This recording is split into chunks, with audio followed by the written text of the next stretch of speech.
Já está em vigor a Lei Complementar Federal que cria o PROPAG, Programa de Pleno Pagamento de Dívidas dos Estados. É o novo instrumento de negociação de débitos com a União, que já ultrapassam os 800 bilhões de reais. E Minas Gerais é o terceiro estado que mais deve ao governo federal, 160 bi. O programa propõe a solução definitiva dessas dívidas e traz uma série de vantagens para os estados em comparação com o RRF, que é o Regime de Recuperação Fiscal e foi lançado lá em 2017. Mas o que muda para Minas e que vantagens são essas do PROPAG?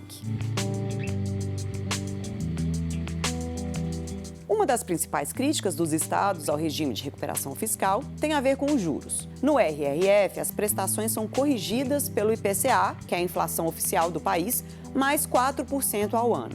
O PROPAG mantém o IPCA, mas esses 4% podem ser zerados. Para isso, os estados precisam dar contrapartidas.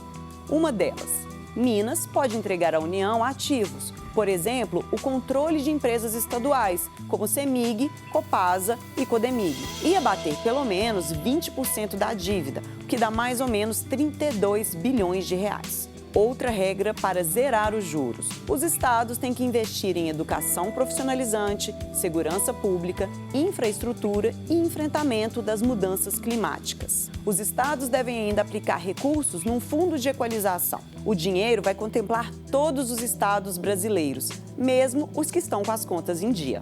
Na busca pelo equilíbrio fiscal, o PROPAG, assim como o RRF, também impõe um teto de gastos. As despesas só podem crescer de um ano a outro até a variação da inflação. Mas o PROPAG impõe menos limitações aos estados.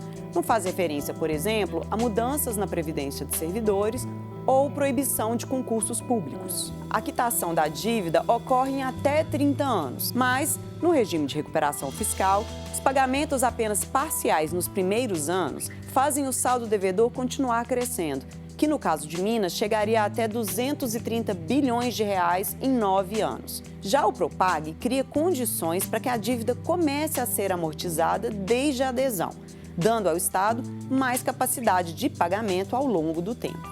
Por fim, e muito importante, o PROPAG garante a autonomia dos estados na gestão de suas contas. No RRF, os estados têm que submeter sua gestão financeira a um conselho de supervisão, que tem 2 integrantes da União e apenas um do estado. A adesão ao PROPAG pode ser feita até 31 de dezembro.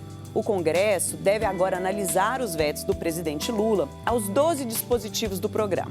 Os vetos não mudam os pontos que eu expliquei aqui. O presidente vetou, por exemplo, que o governo federal assuma dívidas dos estados com terceiros e inclua esses valores no saldo devedor renegociado. Vetou também a amortização das dívidas com recursos que os estados têm a receber do Fundo Nacional de Desenvolvimento Regional. E ainda a desobrigação dos estados de cumprirem a Lei de Responsabilidade Fiscal nos primeiros 4 anos de governo.